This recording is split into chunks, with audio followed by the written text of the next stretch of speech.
السلام علیکم ناظرین، سعید بلوچ ایک نئی ویڈیو کے ساتھ آپ کی خدمت میں حاضر ہے۔ ناظرین، جیسا کہ آپ جانتے ہیں، سابق وزیر اعظم عمران خان کے خلاف اور سابق وزیر خارجہ شاہ محمود قریشی کے خلاف سائفر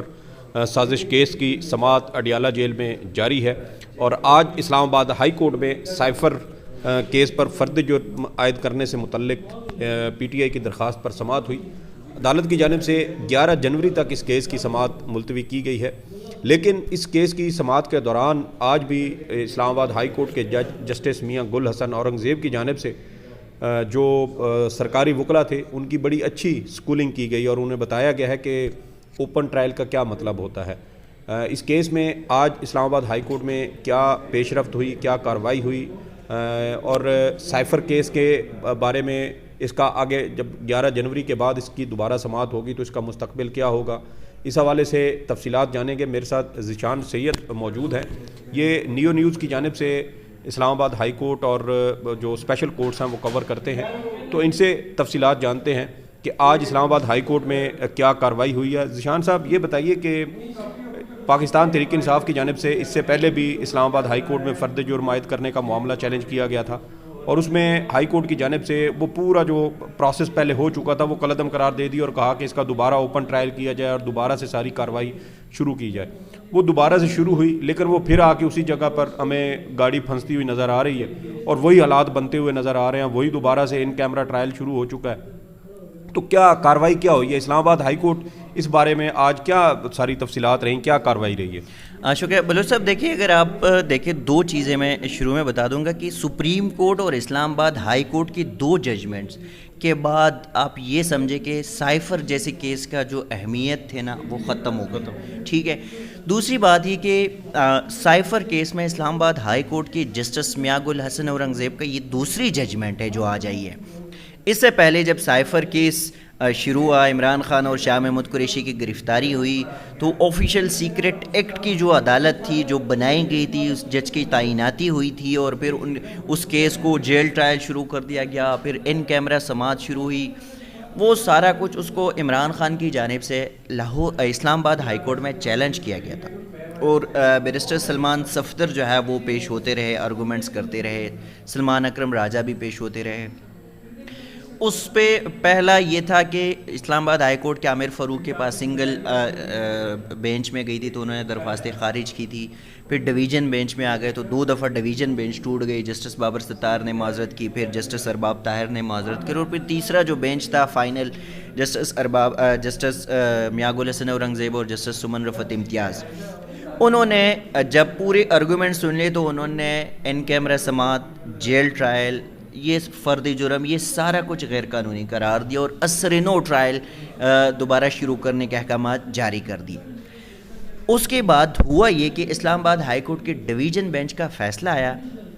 اگلی ایک سماعت جو ہے وہ جوڈیشل کمپلیکس میں ہوئی، اور جج صاحب نے خود کہا کہ ہم اڈیالہ میں ہیئرنگ کریں گے۔ اب وفاقی حکومت کا نوٹیفیکیشن ابھی آیا نہیں ہے، جج صاحب نے کہا ہم اڈیالہ میں سماعت کریں گے، نوٹیفیکیشن کا ہم انتظار کرتے ہیں۔ خبر میڈیا پہ چلی، اس کے بعد وزارت قانون نے نوٹیفیکیشن جاری کر دیا، اور اڈیالہ جیل یا سب آرڈنٹ کی جانب سے، ضلع انتظامیہ کی جانب سے یہ موقف تھا کہ عمران خان سابق پرائم منسٹر ہے، ان کو سیکیورٹی خدشات ہم پیش نہیں کر سکتے۔ اچھا، جیل ٹرائل شروع ہوا تو جو جج صاحب ہے آفیشیل سیکرٹ ایکٹ کے، انہیں بڑے دبنگ وہ تھے، ریمارکس تھے، بلکہ ججمنٹ میں بھی انہوں نے لکھا تھا جو آنا چاہے، میڈیا الاؤ ہے، جو آنا چاہے، کیس سننا چاہے کر سکتے۔ وہاں پہ گئے تو وہاں پہ اڈیالہ والوں نے تو اجازت ہی نہیں دی اندر جانے کی۔ اچھا، ہوتے لڑ کے وہ کر کے نا تو 5 بندوں کو اجازت مل گئی، 5 بندوں کو اجازت مل گئی، اندر گئے۔ اس کے بعد پہلے ہیئرنگ پہ 2 بندوں کو، دوسرے ہیئرنگ پہ 5 بندوں کو، 5 بندوں کو اجازت مل گئی۔ اس کے بعد آ کے خان صاحب نے میڈیا ٹاک کیا، اندر صحافیوں سے وہ باہر آئے، میڈیا پہ چلے، ان کے بعد انہوں نے وہاں سے میسج کر احتشام عباسی اور ثاقب بشیر اور احتشام عباسی کو چینل سے فارغ کیا، ثاقب بشیر کو بلیک لسٹ کر دیا اڈیالہ نہیں جا سکنے کے لیے۔ اس کے بعد انہوں نے کیا یہ کہ دوبارہ فرد جرم عائد کر دی عمران خان کے اوپر، شاہ محمود قریشی کے اوپر۔ پھر جو گواہان کی باری آئی ان کے بیانات قلم بند کرنے کے لیے، تو اس گواہان کے بیانات قلم بند کرنے کے پھر ایک ان کیمرہ سماعت شروع ہوئی۔ اچھا یہ سماعت جو ہے نا، اس سماعت کی کارروائی کو کوئی چیلنج نہیں کیا گیا، جج صاحب نے خود سماعت کا آرڈر جاری کر دیا ان کیمرہ، اور خود ہی پھر ایک میڈیا کو انکلوڈ دونوں میڈیا کو کر دیا۔ اس حوالے سے اسلام آباد ہائی کورٹ میں عمران خان کی 3 درخواستیں تھی، ایک کہ یہ ان کیمرہ کیوں ہو رہا ہے، دوسرا یہ کہ جو فرد جرم عائد کر دی گئی ہے، تیسرا یہ کہ جو نقول ہے، جو دستاویزات ہے، وہ ان کے ڈاکومنٹس نہیں پرووائڈ کر رہے۔ یہ بتایا جا رہا ہے کہ آفیشیل سیکرٹ ایکٹ کے تحت ہم نہیں کر سکتے، تو ہمیں تو پتہ ہی نہیں ہے چیزوں کا۔ ان تینوں پہ اسلام آباد ہائی کورٹ کے جسٹس میاں گل حسن اور اورنگزیب سماعت کر رہے تھے، اور پہلے ہیئرنگ پہ انہوں نے جب یہ سارا کچھ سنا تو ان کا تھا یہ کہ یار کچھ سٹے ملنے کا تھا، لیکن انہوں نے کہا کہ نہیں، میں اٹارنی جنرل کو طلب کروں گا۔ اچھا آج اٹارنی جنرل عدالت کے سامنے پیش ہوئے تو اٹارنی جنرل نے بتایا کہ یہ بہت لمبی چوڑی اس نے کہانی بتائی، اور ان کے جو ارگومنٹس تھے وہ یہ جو خصوصی لا ہے آفیشیل سیکرٹ ایکٹ لا جو ہے یہ 1923 انگریز دور کے قانون ہے، اس پہ انہیں دلائل شروع کیے۔ تو جج صاحب کی جانب سے، میاں گل حسن صاحب کی جانب سے ریمارکس ہے کہ پہلی بات تو یہ ہے کہ 1923 کا قانون ہے، 1923 میں دنیا انسانی حقوق سے، بنیادی انسانی حقوق سے ناواقف تھی۔ اچھا اس کے بعد کوئی قانون پاکستان میں موسٹلی ہوتا یہ ہے کہ 1935 انڈین ایکٹ کے تحت کچھ چیزیں ہوتی ہیں، اچھا اس میں وہ بھی نہیں ہے، اور پھر یہ بھی ہے کہ چلو پاکستان بن گیا، اس وقت کے جس وقت کی یہ قانون ہے پاکستان بنا بھی نہیں، اور پوری 1 سینچری بعد آپ اس قانون کو جو ہے اس کے تحت ایک وہ بنا رہے ہیں مقدمہ، اور اس میں سہارا کس کا لیا؟ سپریم کورٹ کے 1968 کا ایک ججمنٹ ہے، ایک فیصلہ ہے، اس فیصلے کا حوالہ دیا گیا، اور اس فیصلے کو نہیں، یہ نقطہ بھی تو بڑا اہم ہے نا کہ جو قانون برطانیہ نے بر صغیر میں اپنے جو کالونی یا نو آبادیات تھی اس کو برقرار رکھنے کے لیے جو قانون بنایا تھا، جس کا بڑا سمجھے کہ غیر انسانی طور پر یا اس کا بڑا آزادانہ استعمال کیا جاتا تھا اپنے مخالفین کو کچلنے کے لیے جو برطانیہ کے خلاف آواز اٹھاتے تھے، تو پھر وہ قانون اب پاکستان بن چکا، آزاد ملک ہے، آزاد شہری ہیں، تو یہاں پر اپنے سابق وزیر اعظم اور وزیر خارجہ کے خلاف وہ قانون کا اطلاق کیوں ہو رہا ہے؟ یہی تو بدقسمتی ہے کہ برطانوی سامراج کے قانون کو آج ویسے بھی ہم ان کے قوانین کو فالو کر رہے ہیں، لیکن یہ وہ قانون ہے جب پاکستان بنا ہی نہیں تھا، بر صغیر پاک و ہند کے لیے تھا۔ دوسری بات ہے اسی کے ساتھ میں یہ آپ کو بتاؤں، یہ جو 3 MPO کی گرفتاریاں ہو رہی ہے، 16 MPO پہ، یہ آپ کو پتہ یہ وہی کے قوانین ہیں، اور آخر تک یہ جو ہے نا اس میں 1967 کے بعد جو ہے نا وہ وہی نہیں، ٹھیک ہے۔ اب یہ سارے مقدمات اس دور کے، اور بلکہ جج کی جانب سے یہ بھی ہے کہ ہم کس دنیا میں رہ رہے، یہ چیزیں نہیں ہونی چاہیے۔ دوسری بات، ایک طرف اٹارنی جنرل 1923 کے قوانین کا جو ہے وہ حوالہ دے رہے، جب اٹارنی جنرل کو عدالت کی جانب سے کہا گیا کہ ہم اس کیس کو آج نہیں وائنڈ اپ کر رہے، پروسیکیوشن کی جانب سے راجہ رضوان عباسی جو کہ عمران خان کے خلاف ہر کیس میں وہ FIA اور وفاقی حکومت کے وکیل ہیں، وہ اچھا پیسہ کما رہے ہیں، جی اچھا خاصا، لیکن جس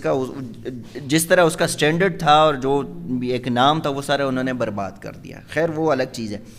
اچھا رضوان عباسی کی جانب سے جو ارگومنٹ شروع کیے گئے وہ شروع کیے گئے ہیں پاکستان کرمنل امینڈمنٹ لا 1958 سے،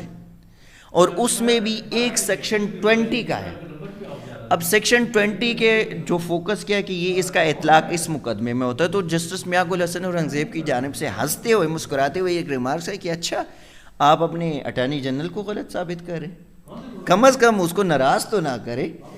اور اس کے بعد میاں گل حسن صاحب کی جانب سے کہا اچھا میں لائٹر نوٹ میں کہہ رہا تھا آپ کر لیں۔ اچھا اس میں آرٹیکل 10 کو جو ہے وہ کہہ دیا کہ آرٹیکل 10 بھی تب نہیں تھا، آرٹیکل 10 بھی تب نہیں تھا جس قانون کا آپ حوالہ دے رہے۔ اچھا پھر جو آفیشیل سیکرٹ ایکٹ کے خصوصی عدالت صاحب کے جو عدالت کے جو جج صاحب ہیں ان کی اپنی ہی ججمنٹ کنٹراڈکٹ کر رہی ہے ایک دوسرے سے، اور دوسرا یہ کہ وہ ایک دفعہ کہتے ہیں in camera media include media exclude. Attorney general کی جانب سے بتایا گیا کہ ہم نے اس کیس کے جو گواہان تھے تقریباً 25 گواہان ہیں، اس میں سے ہم نے 13 گواہان کے بیانات جو ہے وہ قلم بند کرا دیے ہیں، اس پہ جرہ بھی ہو گئی ہے۔ 3 گواہان ایسے ہیں جن کا تعلق وزارت خارجہ سے ہے، ان کے بیانات کو ہم وہ ٹیلی گرافی سائفر کے ایکسپرٹس ہیں تو ان کو ہم نے میڈیا کو ایکسکلوڈ کیا، اور وہ ہم نے اس کے اسی وجہ سے یہ سیکرٹ رکھا۔ لیکن یہاں پہ 3 کے لیے انکلوڈ کر کے 13 لوگوں کا بیانات جو ہے وہ قلم بند کرا دیے گئے ان کیمرہ. اس پہ اٹارنی جنرل کی جانب سے یہ عدالت کو ضرور بتایا گیا کہ اچھا اگر عدالت سمجھتی ہے کہ یہ دوسرے نہیں ٹھیک تو ہم یہ باقی جو 10 ہے اس کے ہم دوبارہ بیانات قلم بند کرا سکتے ہیں. اب یہاں پہ ایک طرف باقی بیانات رہ جاتے ہیں, دوسرا یہ کہ 3 جو بندے ہیں اس کے جن کے بیانات قلم بند کرائے گئے ان کے بیانات کی سرٹیفائڈ کاپی پرووائڈ کی وکیلوں کو. سلمان اکرم راجہ ویڈیو لنک کے ذریعے پیش ہوئے, انہوں نے کہا یہ ہے میرے پاس کاپیاں. جسٹس میاگ الحسن اورنگزیب نے کہا کہ سر آپ تو لاہور بیٹھے اور یہ کاپیاں مجھے ابھی چاہیے. تو انہوں نے کہا جو باقی ادھر وکیل کھڑے ان کے پاس ہے. پھر سکندر ذوالقرنین اور عثمان ریاض گل جو تھے انہوں نے کاپی پرووائڈ کر دی. پھر اس کے اوپر بھی عدالت کے ریمارکس ہے کہ یہ کیسے ہو سکتا ہے, جن کو آپ نے ان کیمرہ رکھا ہے تو ان کے اسٹیٹمنٹ کاپیاں جو ہے سرٹیفائڈ کاپی آپ کیسے پھر وکیل کو پرووائڈ کرتے؟ یہ تو صرف ان کو پڑھنے کے لیے دے دے, جج صاحب کو تو یہ کرنا چاہیے ان کو دے دے پڑھے اور بس واپس لے لے کاپی. اس پہ سکندر ذوالقرنین جو کہ یہ بھی عمران خان کے وکیل, انہوں نے کہا سر یہ تو اب پبلک ڈاکومنٹس ہے, دستاویزات ہے, یہ تو کچھ بھی ہو سکے, اس کا تو اب کوئی وہ نہیں ہے. اب ہوا یہ کہ اس پہ سلمان اکرم راجہ کی جانب سے بھی آرگومنٹس کر لیا اور انہوں نے بھی یہی کہا کہ جو چیزیں بتا رہے اس پہ تو ایسا کچھ بھی نہیں ہے. اچھا اس سے پہلے ایک اور کیس آج ہوا ہے, اس کا میں تھوڑا سا یہ حوالہ دوں گا کہ اس پہ جو عمران خان کے وکیل پیش ہوئے انہوں نے عدالت کو بتایا کہ خصوصی لاء میں قانون کے طور پہ قانونی طور پہ یہ ہوتا ہے کہ جب خصوصی لاء کے تحت آپ نے کوئی مقدمہ کرنا ہے تو اس کی شکایت وفاقی حکومت مجسٹریٹ کے سامنے متعلقہ وزارت کرتی ہے, جیسے متعلقہ وزارت. اب یہ وزارت خارجہ کا معاملہ ہے تو وہ متعلقہ وزارت تو وفاقی حکومت مجسٹریٹ کے سامنے شکایت کرتی ہے, اس کے بعد مقدمہ ہوتا ہے. اس کیس میں شکایت کوئی نہیں ہے اور ڈائریکٹ ایف آئی اے نے مقدمہ درج کر طریقہ کار بھی فالو نہیں کیا, طریقہ کار کوئی طریقہ کار اس کیس میں نہ ہیئرنگ میں فالو ہو گیا نہ اس کے اندراج میں فالو ہو گیا. اس پہ بھی اب عدالت نے اس کیس میں چونکہ جو سائفر سے ریلیٹڈ اوور آل ڈاکومنٹس ہے, متعلقہ ڈاکومنٹس ہے وہ منگوائے. تو اٹارنی جنرل نے تو پہلے یہ کہا کہ سر میں جب وہ ڈاکومنٹس آ جائیں گے تب بیان ہوگا, لیکن اس پہ جسٹس میاگ الحسن اورنگزیب نے کہا کہ نہیں میرے 2 سوالات کا جواب دے. ایک یہ کہ اس عدالت نے کہا تھا کہ اوپن ٹرائل کرے, تو اوپن ٹرائل کیسے ہو رہا ہے؟ آپ جیل ٹرائل تو چلو یہ ہو گیا کہ آپ کی سیکیورٹی کنسرن ہے اس میں عدالت مداخلت نہیں کر سکتی, اور دوسرا یہ کہ آپ نے وہاں پہ جو بند بیرکس ہے چلو ایک کمرہ بنا دیا, لیکن یہ ان کیمرہ پھر کیوں پبلک تک رسائی وہ سارا کچھ نہیں ہے. تو اس پہ پھر انہوں نے یہ پوری کہانی بتائی کہ یہ گواہان ہے تو یہ ہے وہ ہے. اچھا انہوں نے کہا میڈیا کو وہاں پہ اجازت ہے. پھر اس کے بعد جب کیس چلا تو ہم نے جو کورٹ رپورٹرز تھے ہماری ایسوسیشن کے, ہم سب روسٹرم پہ آ کے اور ہم نے جیسے آپ کو باقاعدہ کہا کہ یہ اٹارنی جنرل نے غلط بیانی کی, وہاں پہ میڈیا کو کوئی رسائی نہیں ہے. 2 بندے ایسے ہیں جو ان کو پراپر جو ہے نا بس ان کو رکھا گیا کہ ہاں جی آپ جائیں اور وہ باہر آ کے کچھ نہ بولے, باقی میڈیا کو کوئی رسائی نہیں. ہم جاتے ہیں اڈیالہ کے گیٹ پہ سارا دن انتظار کرتے ہوتے ہیں, انٹرنیشنل میڈیا وہاں پہ موجود ہے, نیشنل میڈیا کسی کو اجازت نہیں. تو اس پہ عدالت کی جانب سے اندرا گاندھی کیس کا حوالہ دیا گیا کہ اندرا گاندھی کیس کے ٹرائل پہ انٹرنیشنل میڈیا کو کورٹ روم تک الاؤ کیا گیا تھا. اور اس کے بعد پھر جب یہ آرگومنٹ چل ہی رہے تھے تو جسٹس میاگ الحسن اورنگزیب کی جانب سے یہ کہا گیا کہ میں آج آرڈر کروں گا. آرڈر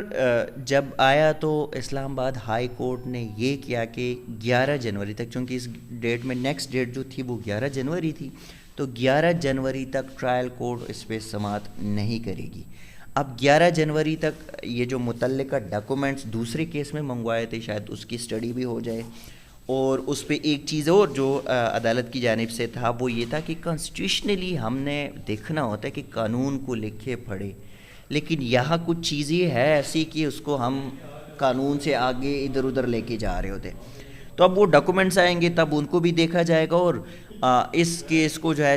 11 جنوری تک اس پہ کوئی سماعت نہیں ہوگی. 11 جنوری کو ہیئرنگ ہوگی تو پھر دیکھا جائے گا. اچھا یہ بتائیں کہ ایک تو اب یہ جو انتخابی شیڈیول ہے جاری ہو چکا ہے, اسکروٹنی کا عمل جاری ہے, اس کے بعد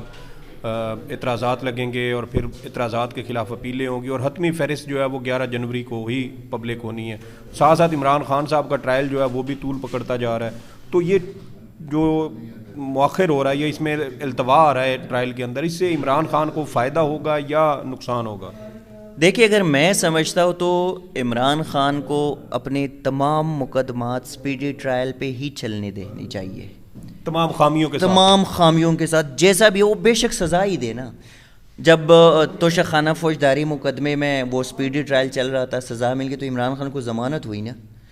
اب سائفر والے کیس میں بھی سپیڈی ٹرائل چل رہا ہے تو چلنے دے.